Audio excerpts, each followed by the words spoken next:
മരം വീണ് ടിമ്പർ തൊഴിലാളി മരിച്ചു. രാജകുമാരി ഇടമറ്റത്തുണ്ടായ അപകടത്തിലാണ് ചെല്ലാർകോവിൽ സ്വദേശിയായ പുളിക്കൽ സുബീഷ് ആന്റണി മരിച്ചത്.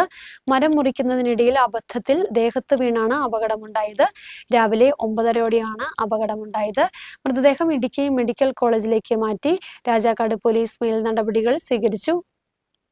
രാവിലെ രാജകുമാരി ഇടമറ്റത്ത് പുരയിടത്തിൽ മരം മുറിക്കുന്നതിനിടെയാണ് മരം ദേഹത്ത് വീണ് ടിമ്പർ തൊഴിലാളിയായ സുബീഷ് മരിച്ചത്. തലയ്ക്കമൊടിഞ്ഞുപോയ കരുണമരം മുറിക്കുമ്പോൾ ഏലത്തിനിടയിലൂടെ നടന്നുവരികയായിരുന്ന അനീഷിന്റെ ദേഹത്തേക്ക് മരം വീഴുകയായിരുന്നു. തലയുടെ ഇടതുവശത്തിന് ഗുരുതരമായി പരിക്കേറ്റ സുബീഷിനെ കൂടെയുണ്ടായിരുന്ന സഹോദരനും മറ്റു തൊഴിലാളികളും ചേർന്ന് രാജാക്കാടുള്ള സ്വകാര്യ ആശുപത്രിയിലെത്തിച്ചെങ്കിലും രക്ഷിക്കാനായില്ല.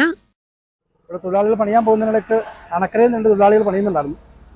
ആ മുരുകിയ ഷായിച്ചേട്ടന് പണിതുകൊണ്ടിരുന്നപ്പോഴാണ് ഈ സംഭവം ഉണ്ടായത്. അപ്പം ഞെരിപ്പാലത്ത് അവിടെ ഒരു പറമ്പിൽ പണിയുമായി ബന്ധപ്പെട്ട് അവർ 4 പേരാണ് പണിതുകൊണ്ടിരുന്നത്. 4 പേരിൽ ഒരാൾ താഴെങ്ങാണ്ട് ഇറങ്ങിപ്പോയിട്ട് തിരിച്ചു കയറി വന്നപ്പോൾ ഇവർ തിരിച്ചു കയറി വരുന്ന ആളെ കണ്ടില്ല. അപ്പോൾ മരം വലിച്ച് താഴോട്ട് വീഴിക്കാൻ വേണ്ടി വീഴിച്ചപ്പോഴാണ് ഈ സംഭവം ഉണ്ടാകുന്നത്. അപ്പോൾ വീഴിച്ചത് നമ്മുടെ മരണപ്പെട്ട പയ്യൻ്റെ ശരീരത്തോട്ടാണ് മരം വീണത്. അങ്ങനെയാണ് മരണപ്പെട്ടിട്ടുള്ളത്.